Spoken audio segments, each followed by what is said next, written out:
Hey, this is Pastor John from Grace Life Community Church, and welcome to the 90-day challenge. If you're seeing this, it means you've either signed up for this challenge or somebody who cares about you has sent you this text to see if you want to join. So what is the 90-day challenge?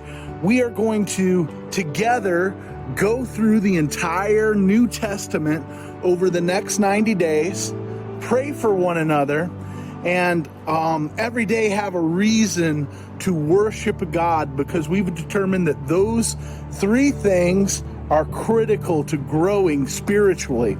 And we're in this series called Back to Basics, and that is the idea, is to simplify our spiritual life so that we can grow closer to God. And maybe you're thinking, I don't have time to go through the entire New Testament over the next 90 days. I want you to be rest assured that it actually is only 3 chapters per day for 90 days, and you can read through the entire New Testament. Check out the math.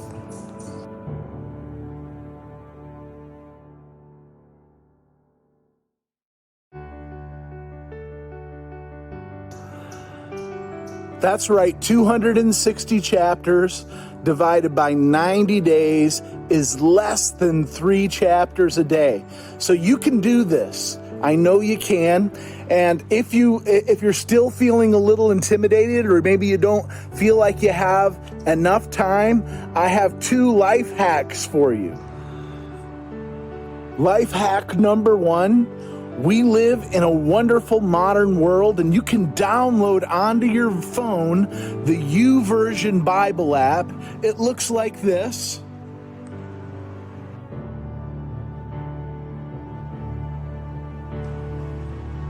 And in that app, they have audio versions of the Bible. And in less than 15 minutes of listening, you can do it in your car while you're driving. You can do it while you're sitting and having quiet time with God, or maybe just drinking coffee. You can listen to 3 chapters of the Bible every day and still make it through this challenge with us. Life hack number 2 is that we will actually finish our reading just before we get to 90 days. So if you miss a day here, or you just miss a day there, simply go back to the day that you missed, and you'll still end before the end of the year. You will have finished reading the entire New Testament and spent some time praying for others and being prayed for and worshiping the Lord. The very 3 things that we need to do to grow spiritually.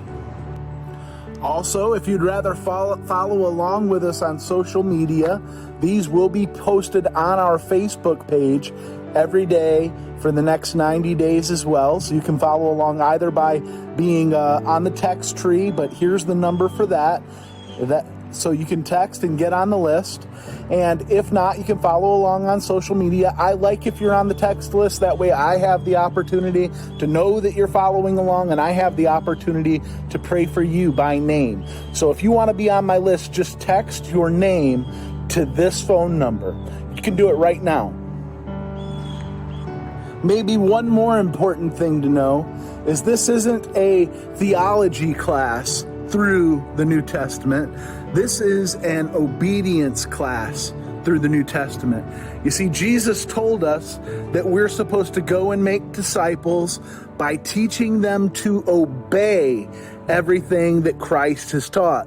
Well, when I think about obey, that means that when I look at the Bible, I'm looking for life application, and life application. Like, how does what God's saying to us here, how can we apply this to our lives today in a way that makes a real difference? And there's one other catch to this 90-day challenge. To keep things interesting, we're actually not going to go in exact order so that you'll actually have to follow along with us. But also, there's a method to the madness. I believe that we're going to start with the Gospel of Luke for a reason.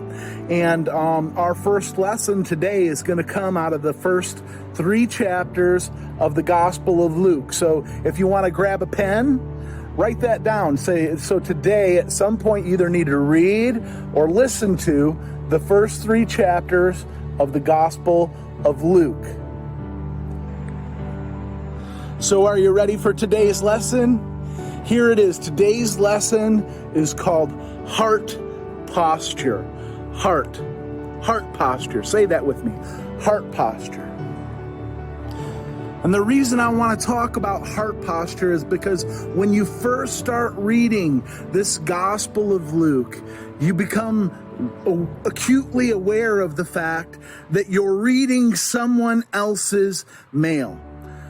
You see, Luke was a disciple of Jesus who had a friend named Theophilus. And he cared so much about Theophilus that he wanted Theophilus to know the entire history, an accurate history, an accurate telling of everything that Jesus said and did. So Luke went around to all of Jesus's disciples, which by this time were called apostles, and he asked them for an historical account so that he could write his friend Theophilus. You see, when Luke wrote this letter, he wasn't trying to be famous or trying to make sure his name was in the book that we read 2,000 years later called the Bible. He was trying to help his friend. He had a heart posture that he was willing to go through a whole lot to make sure that one person knew Jesus. Why did he do that? Because he had a good heart posture before the Lord. He understood that Christ died, and he would have died for the sake of just one person, just Theophilus. So let us be like Luke. Let us find somebody that God's calling us to invest in and say, you know what? I want to do everything I can to make sure that this one person knows Jesus. Maybe that one thing is to send them this 90-day challenge. Maybe they want to be prayed for by name every day. Maybe they want to have a reason to worship every day. And maybe they will do the 90-day challenge and have their lives changed forever. And I want you from that posture of heart to worship the Lord who keeps his promises. And I want you to just, as we say goodbye for day 1 of this challenge, first of all, make sure you read the first 3 chapters of Luke if you have not done that already today. But also to just spend some time worshiping God, thanking him for the promises that he's kept. Maybe the ones that you've seen him keep and the ones that you know are still yet to come, but to praise him as if you know you've already received them. That's how we live in faith, and that's why we're doing this 90-day challenge, so that we can support one another. If you're on my list, I'm praying for you by name, even right now as this post is going up. God bless you and yours, and I will see you tomorrow.